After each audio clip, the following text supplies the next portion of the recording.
Hola, buenas tardes, buenos días, buenas noches, no sé cómo están ustedes. Espero que bien, espero que sobrellevando con paciencia todo este asunto, sobre todo el tema de las clases y demás, que bueno, tendremos que prepararnos, mentalizarnos de que puede ser que dure mucho, más allá de la cuarentena inclusive, así que bueno, trataremos de dar lo mejor de nosotros también en este periodo, ¿no? Bueno, en el video anterior habíamos estado viendo el texto, terminando de ver el texto de Ligeti, este, que habla más que nada de la parte de la antropología cultural, ¿no? Bueno, vimos todo lo que se refiere a la relación de la antropología cultural con el desarrollo del colonialismo a fines del siglo XIX y hasta mediados y un poco más del siglo XX. Eh, a partir de eso, bueno, el modelo clásico, ¿no? Todas las características, eh, la dimensión teórica, ¿no? ¿Se acuerdan la dimensión técnica del modelo clásico? Bueno, la descripción de este modelo, de esta forma, digamos así, de hacer antropología, eh, y cómo esto también ya después de la Segunda Guerra Mundial, después de finalizados los procesos colonialistas, empezó a ser criticado y la antropología se empezó a desarrollar de otra manera. Y una de las características más notorias de este cambio fue que, por ejemplo, los antropólogos pudieran estudiar su propia sociedad, ¿no es cierto? Algo que antes era impensable. Eh, bueno, y vamos a empezar a ver, la verdad es que no sé si lo vamos a poder terminar, el otro texto que tienen en la unidad uno y que hace referencia al punto B de la unidad uno del programa, que es el de la antropología filosófica. ¿eh? Eh, Dice campo de estudio, relaciones con otras disciplinas filosóficas. En realidad, más que nada es esto del campo de estudio lo que vamos a ver con este texto, que es el texto de Roger Bernot, en francés, que tienen de la página 7 a la 29. Bueno, es un texto eminentemente, digamos, más filosófico, eh, más ubicado en lo que se podría denominar la filosofía realista, eh, y bueno, es la misma tradición de Santo Tomás de Aquino, de San Agustín, de Platón, de Aristóteles, obviamente con distintos matices, ¿no es cierto? Eh, pero bueno, es la filosofía a la que ascribe este autor. Bueno, él arranca diciendo que lo que él se propone hacer, el nombre propio, digamos, de este estudio que él se propone hacer, debería ser antropología metafísica, ¿no? No, pero bueno, se da cuenta de que este nombre sería un poco inconveniente usarlo, porque sobre todo a partir del siglo XVII, el término que se ha instalado y que es mucho más común es el de psicología, ¿no? Entonces, él en definitiva dice que va a ser una psicología y va a explicar esto, ¿no? Antropología metafísica porque en este estudio el centro va a ser el hombre, ¿no? Por eso antropología, y metafísica porque justamente el punto de vista de este estudio, de este análisis, va a ser un punto de vista metafísico, ¿no? La metafísica es una disciplina filosófica que justamente estudia al ser en cuanto ser, es decir, que intenta llegar a las causas últimas de la realidad, a las causas últimas de lo que es, para intentar explicar la realidad. Antiguamente era la disciplina filosófica más profunda, digamos así, la reina de la filosofía. Después esto, bueno, fue cambiando por diversas razones, pero por esta razón, por este motivo de querer llegar a las causas últimas, no era como el conocimiento más perfecto de la realidad. Metafísica o filosofía primera también le dice Aristóteles. Entonces, bueno, el punto de vista es metafísico, quiere decir que va a intentar llegar a las causas últimas para explicar esta realidad que es el ser humano, ¿no? Tratar de explicarlo desde sus causas últimas. Y también metafísica tiene que ver con lo que está más allá de la materia. Perdón. Es decir, en griego, metafísica significa justamente eso, más allá de lo físico, más allá de lo material. porque justamente se entiende que estas causas últimas no son causas materiales, sino causas inmateriales, causas metafísicas. Bueno, pero como les decía, el autor se da cuenta de que el término psicología está mucho más difundido, sobre todo a partir del siglo XVII, y por eso él apela a la etimología de la palabra psicología y dice, bueno, lo que se va a hacer es una ciencia del alma. Ustedes deben saber mucho mejor que yo que un poco eso es lo que tiene, lo que significa etimológicamente la palabra psicología, ¿no? Una ciencia, un conocimiento estricto sobre el alma, ¿no? La psique en griego significa eso, ¿no? Alma. Eh, entonces, bueno, lo primero será tratar de circunscribir, delimitar el objeto material de esta psicología, ¿no? Entonces, el, eh, el autor, bueno, va a remitirse un poco primero a los antiguos. Va a decir que en la antigüedad, sobre todo para Aristóteles, el objeto de este estudio sería propiamente, ¿no?, el alma, como decíamos, ¿no? Y para Aristóteles el alma es el principio vital de un cuerpo organizado. Este concepto va a volver a aparecer después, más adelante, pero como para que lo entendamos, ¿no? Es decir, eh, un cuerpo organizado que tiene vida, ¿cuál es el origen de esa vida? Y un principio que es el que le otorga la vida, que es el alma, ¿no? Eh, que está organizado quiere decir que es un cuerpo compuesto por partes, pero esas partes tienen un orden, hay una organicidad, hay una interrelación entre ellas, hay un sentido entre ellas, no es una bolsa llena de cosas inconexas una con otra, sino un cuerpo formado por partes que están organizadas entre sí, ¿no? Y a ese cuerpo organizado hay un principio que le da una propiedad muy particular que es la vida, y ese principio es el alma, ¿no? Por eso es un principio vital.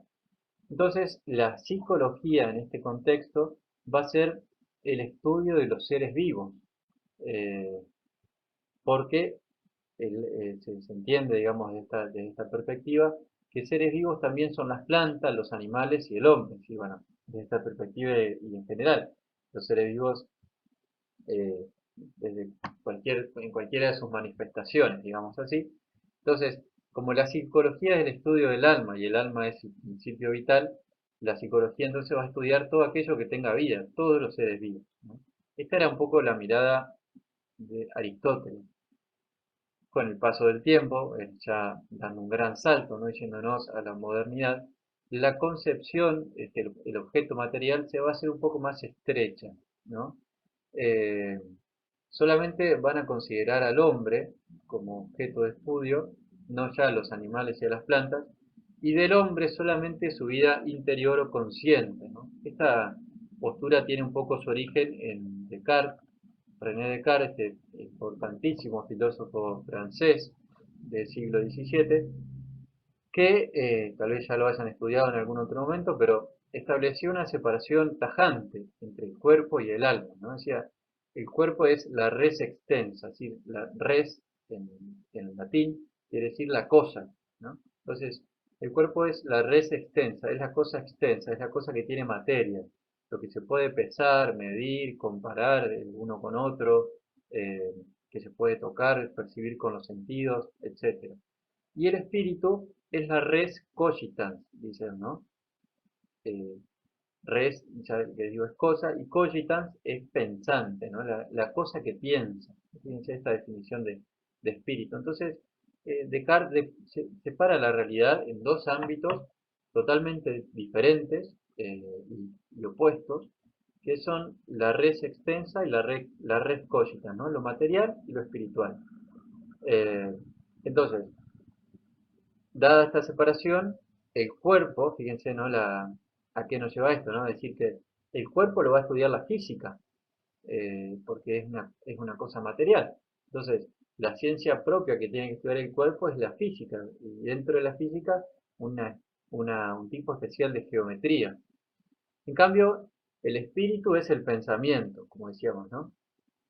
Y solamente nos queda del pensamiento de lo consciente, ¿no? Esto es muy propio del racionalismo, eh, esta ambición y esta pretensión de que nuestro pensamiento es transparente, es posible abarcarlo todo, conocerlo todo, estudiándolo de la manera apropiada, siguiendo el método, diría Descartes, es posible alcanzar todas las verdades de nuestro espíritu porque es como un vidrio, digamos, se puede traspasar de lado a lado, ¿no? No hay zonas oscuras. Eh, entonces, el espíritu es, como le decíamos, es solo lo consciente, ¿no? Entonces, el objeto de esta psicología va a ser los hechos de la conciencia. Fíjense cómo pasamos de un Aristóteles que decía psicología estudia todos los seres vivos a este planteo moderno del racionalismo que dice psicología es solamente los hechos de la conciencia. Acá estamos haciendo, pecando, digamos así, de inexactitudes históricas, porque Aristóteles no va a hablar de psicología como hablamos hoy en día, no existía, y creo que en la época de Descartes todavía no estaba del todo afianzado, entonces bueno, pero para poder entendernos, ¿no?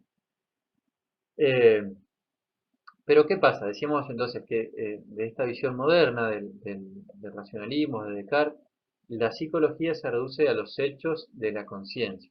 Pero fíjense, ¿no? Que lo psíquico, ¿no? No se reduce solamente a la conciencia, porque, como bien lo va a decir Freud, eh, también existen hechos inconscientes, ¿no? Dentro del universo de lo psíquico está la conciencia, pero también está lo inconsciente, ¿no? Y también eso tiene que estudiar, hay que estudiarlo, hay que tratar de conocerlo. Y por otro lado, lo consciente también tiene relación con el cuerpo. Entonces, no es apropiada esta separación, que la psicología se quede solamente con los hechos de la conciencia como algo separado del cuerpo, porque lo consciente también tiene relación con el cuerpo. Entonces, recapitulando, digamos así, y resumiendo, el objeto de la psicología lo podemos entender como formando círculos concéntricos, ¿no? El círculo más amplio, el más abarcativo, va a ser el de los seres vivos, ¿no? De vuelta, psicología, el estudio del alma, todos los seres vivos tienen alma, por lo tanto, se puede hacer un estudio psicológico, mejor dicho, la psicología, su campo abarca todos los seres vivos. Pero dentro de todos los seres vivos hay un interés especial por el hombre. Entonces, ahí el círculo es el círculo siguiente, un poco más reducido. Cuando decimos hombre, decimos hombre entero, ¿no? Todo lo que le pasa al hombre, en su cuerpo, en su mente, sus afectos y demás.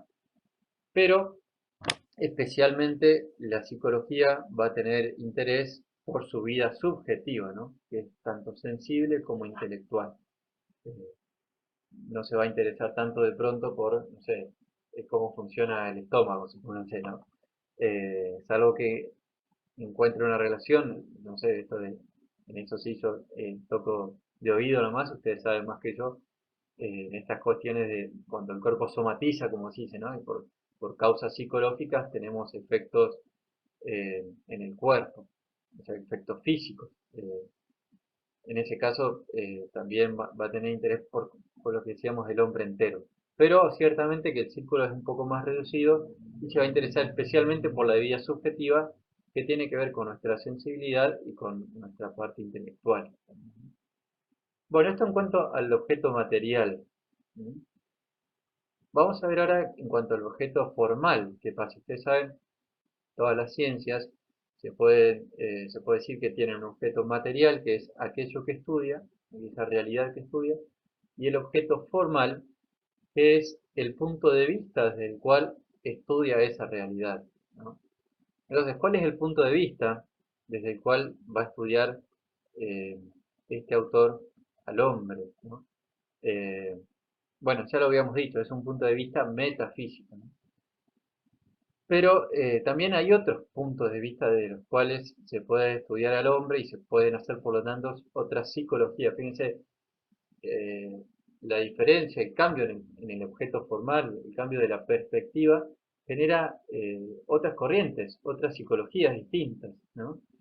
Entonces, otras psicologías, porque es otro punto de vista, podría ser la así llamada psicología infracientífica, es decir, que está por debajo de la ciencia. Es una psicología empírica eh, que accede al conocimiento por los medios más ordinarios. Fíjese, el autoconocimiento lo alcanza por la conciencia, por lo que cada uno sabe de sí mismo, y el conocimiento de los otros por la observación, ¿no es cierto? La observación de los comportamientos, de las acciones, de las reacciones, y especialmente por lo que decimos, ¿no? Pero es todo observable. Y eso es algo que todo lo podemos hacer, bueno, sencillamente, digamos así, simplemente. Esta psicología tiene un fin práctico, ¿no? Tiene, si se refiere a uno mismo, tiene el fin de conducirse y reformarse. ¿Ven?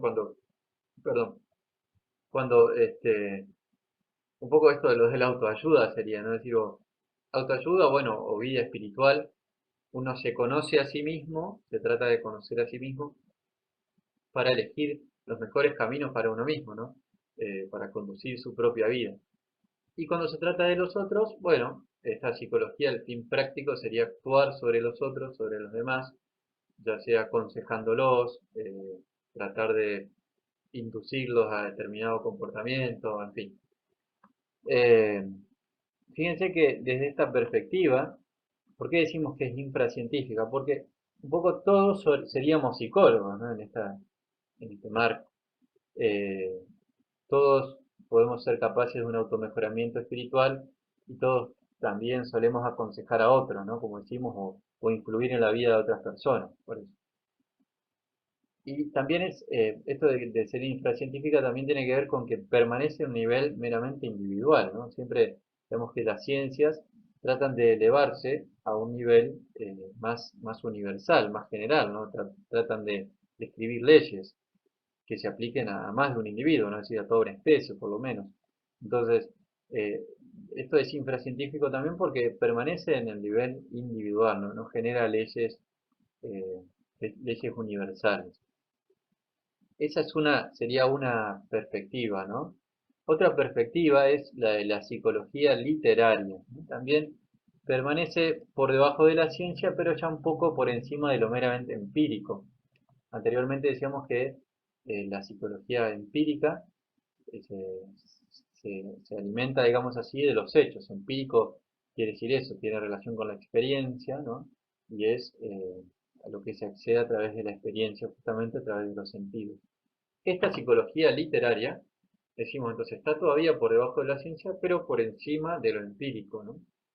Es cultivada generalmente por los moralistas, es decir, por aquellas personas que tienen un interés especial en, en desarrollar eh, normas de acción, de conducta, normas éticas, orientaciones para la acción de la vida en cuanto a lo que está bien y a lo que está mal, y analiza, eh, bueno, lo que sería el carácter del ser humano, ¿no? El carácter, sentimientos, las pasiones, especialmente una pasión que es la pasión del amor.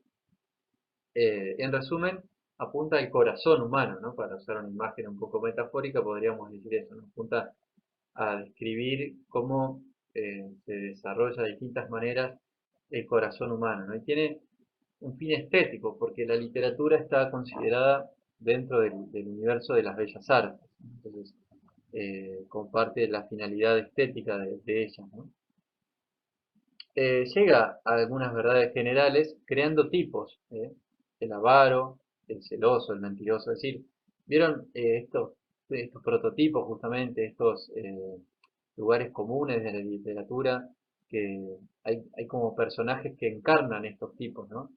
Pienso en el Don Juan Tenorio, por ejemplo, si lo escucharon hablar, de la literatura española, que encarna el tipo de persona amante, pero infiel, ¿no es cierto? Y muy egoísta, de un amor egoísta, podríamos decir, y pasional, solamente a nivel del placer y no de una entrega amorosa, digamos así. Entonces, don Juan Tenorio es un tipo que podría darse dentro de esta psicología literaria. Entonces, a partir de ahí se estudia el comportamiento humano, a partir de analizar estos tipos, ¿no? Eh, y así como decíamos, bueno, ahí está también el tipo de avaro, el celoso, el despreocupado. ¿Ven? Son distintos lugares o distintas características que van asumiendo personajes dentro de la literatura y que esta psicología literaria se sirve de ahí para analizar el comportamiento humano, ¿no? Aunque llega a verdades generales, como decíamos, se queda en lo concreto, ¿no? Entonces, se queda en lo concreto porque estos tipos que decíamos antes terminan siendo encarnados por personajes concretos. En todos los libros, en toda la literatura, siempre es un personaje concreto el que desarrolla este personaje. No deduce leyes, como decíamos antes, y no aporta explicaciones de por qué el avaro es avaro, de por qué. Simplemente se limita a describirlo, ¿no? A hacer una descripción, un análisis de estos caracteres, de estos tipos, pero no llega a las causas, ¿no? Después ya nos acercamos desde otra perspectiva a la psicología científica, ¿no? Esta psicología científica tiene la particularidad de ser positiva o experimental, ¿no? Un poco siguiendo el estilo justamente de las ciencias empíricas, de las ciencias experimentales, de las ciencias naturales. Bueno, siguiendo esta línea también esta psicología va a tener un carácter positivo y experimental y su fin va a ser teórico, ¿no? Va a tratar de comprender y explicar los fenómenos, ¿no? Sin preocuparse directamente por las aplicaciones prácticas, ¿no? Simplemente va a tratar de comprender por qué el hombre actúa o le pasa lo que le pasa y va a tratar también de explicarlo, ¿no? Como decíamos, su método va a ser experimental, va a tratar de llevar adelante, por ejemplo, a través de la observación interna y objetiva, eh, a través de la experimentación en todas las formas posibles. A mí se me ocurría a pensar esto, vieron cuando hacen encuestas o hacen estos estudios científicos y psicológicos, ¿no? Que estarían dentro de esta, para tratar de estudiar la mente humana. Entonces le preguntan a 1000 personas lo mismo y a través de eso sacan deducciones, ¿no? Concluyen algunas cosas, eh, o siguen, por ejemplo, bueno, a 200 personas durante 5 años de su vida para tratar de, entonces dice, bueno, la gente que vive sola tiende a tal cosa, la que vive acompañada, la que tiene hijos, ¿no? Ese tipo de experimentación en todas las formas posibles, ¿no?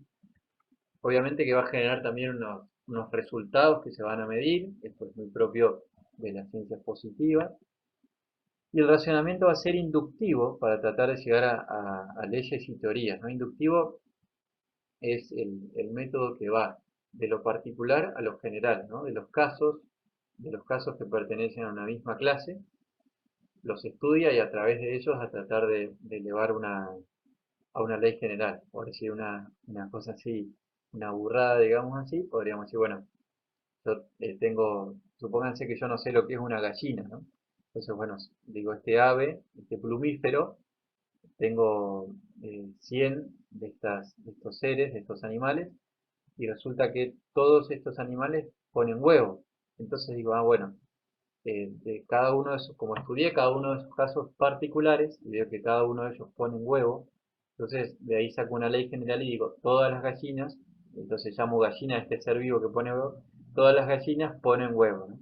A partir de esos 100 casos yo nunca en mi vida voy a poder llegar a conocer todas las gallinas ni mucho menos a comprobar que todas ponen huevo.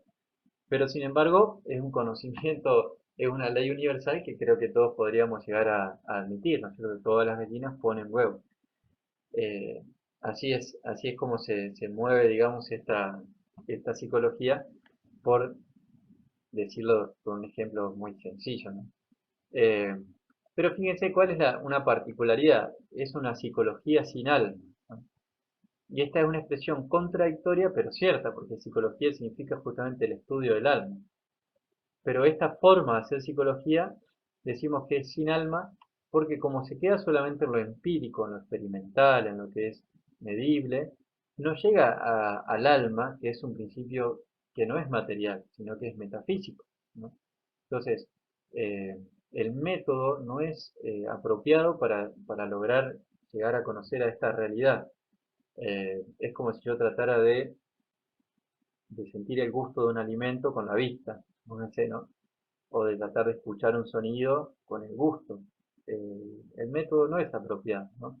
Los sonidos existen, los sabores existen, pero tengo que tener el sentido apropiado para poder conocer esa realidad, ¿no? Eh, entonces, eso, ¿no? Es una psicología sin alma, pretende explicar los fenómenos por sus causas, como decíamos antes, pero causas que también son observables, que también son empíricas, y no llega por esto a las causas últimas.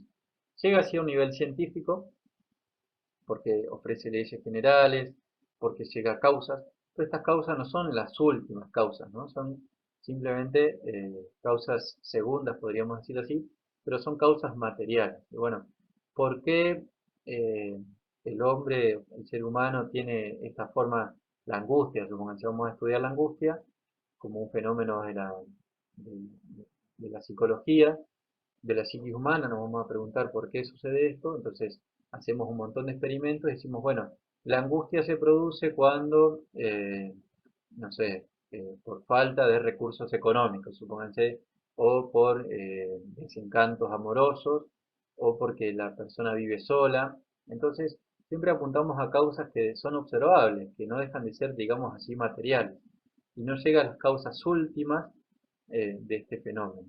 ¿Eh? Entonces, bueno, por eso es, como decimos, una psicología sin alma. Y esto da lugar a una psicología filosófica, ¿no? Que, bueno, va a tratar de llegar obviamente a las causas últimas, ¿no?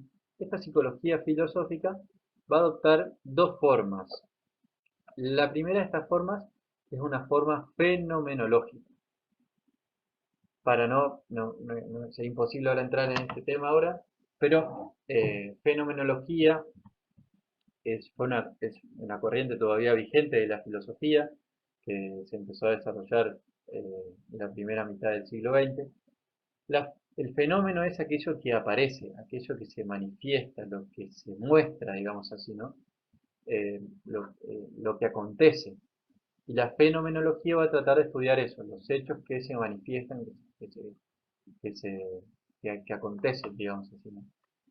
Entonces, esta forma fenomenológica de la psicología filosófica va a tener como fin conocer la esencia, por un lado, y la significación de los fenómenos humanos, ¿no? Vamos a tratar ahora de explicar un poco más eso.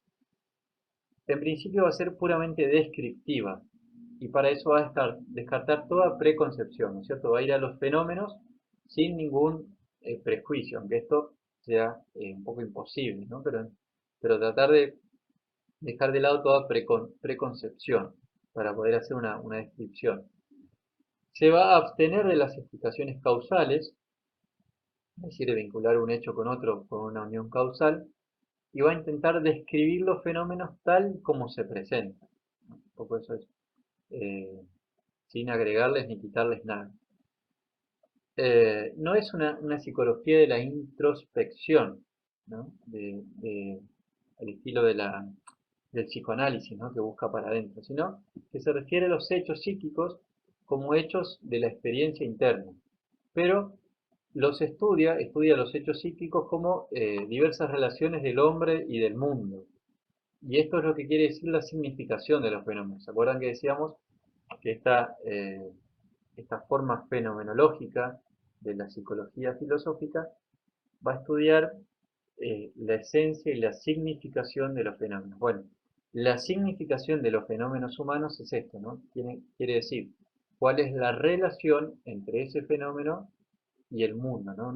Es la relación entre el hombre y el mundo. ¿Sí?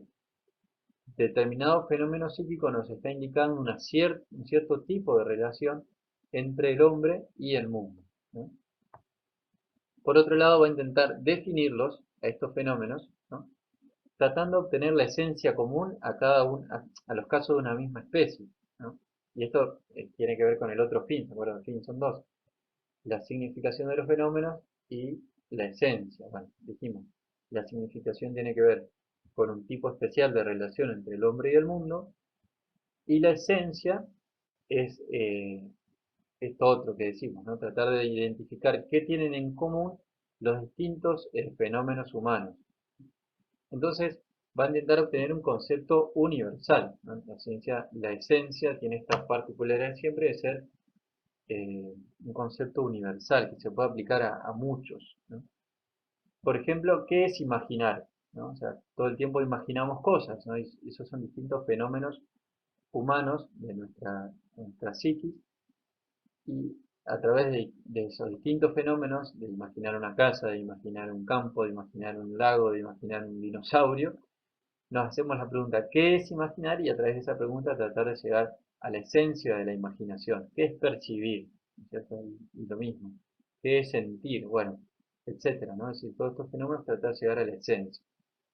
Pero se va a quedar ahí, se queda en el concepto, ¿no? No brinda explicaciones más allá del concepto. Entonces, tampoco va a llegar esta psicología fenomenológica a las causas o principios últimos para explicar la realidad.